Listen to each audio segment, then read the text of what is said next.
Welcome to everyone who has gathered to pray this Mass. Welcome to the parishioners and to visitors to St Mary's Cathedral.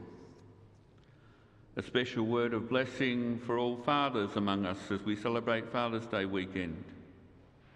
We also hold in prayer those who feel the absence of a father through death, distance, or a broken relationship.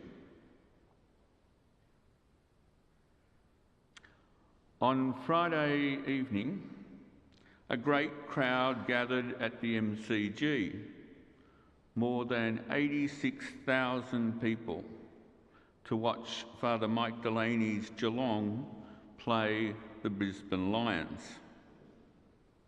People went for the spectacle, the excitement, or the sense of belonging to a team.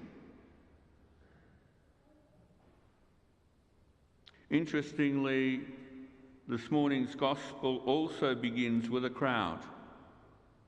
The opening line said, "Great crowds accompanied Jesus.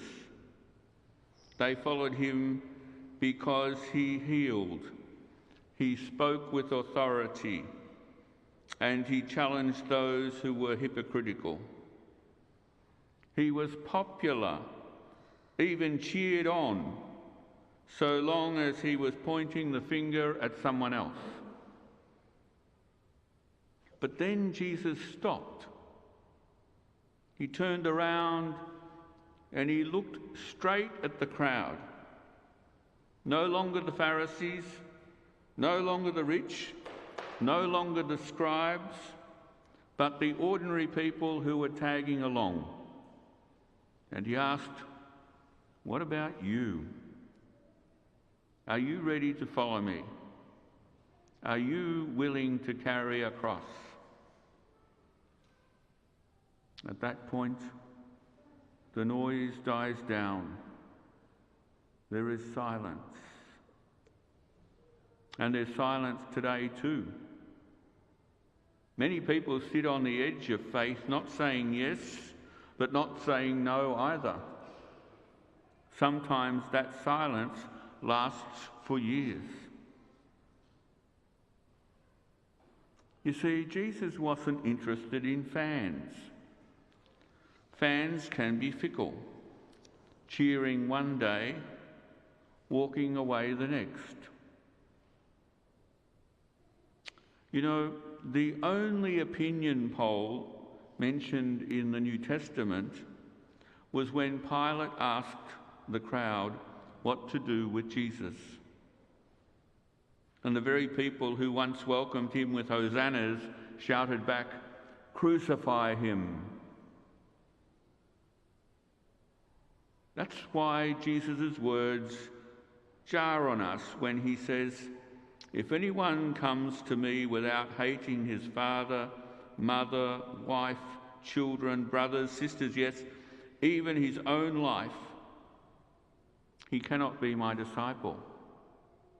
Harsh words to hear, especially on Father's Day. But Jesus is not calling us to despise our families.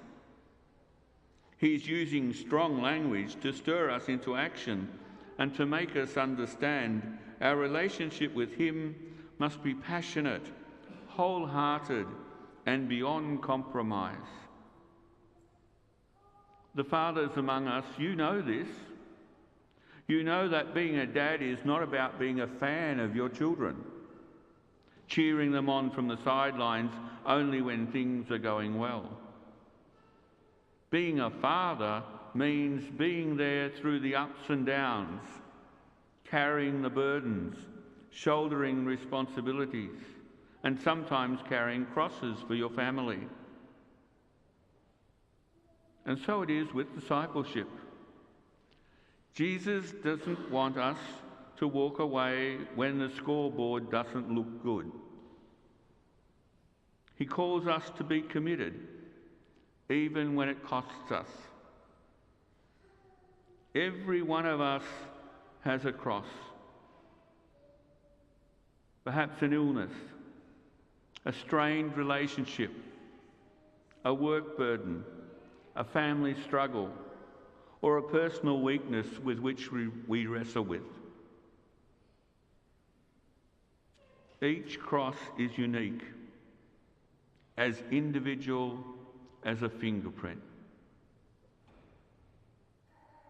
But to carry our cross with faith is to walk in the footsteps of Christ. As one young mother reminded me with a little badge she wore, WWJD, what would Jesus do? A true disciple doesn't just look on.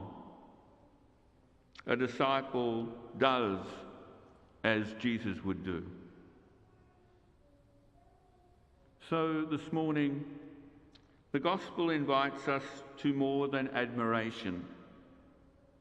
It invites us to commitment, not just to be fans of Jesus, but to be members of his team, passionate, faithful, cross-carrying disciples.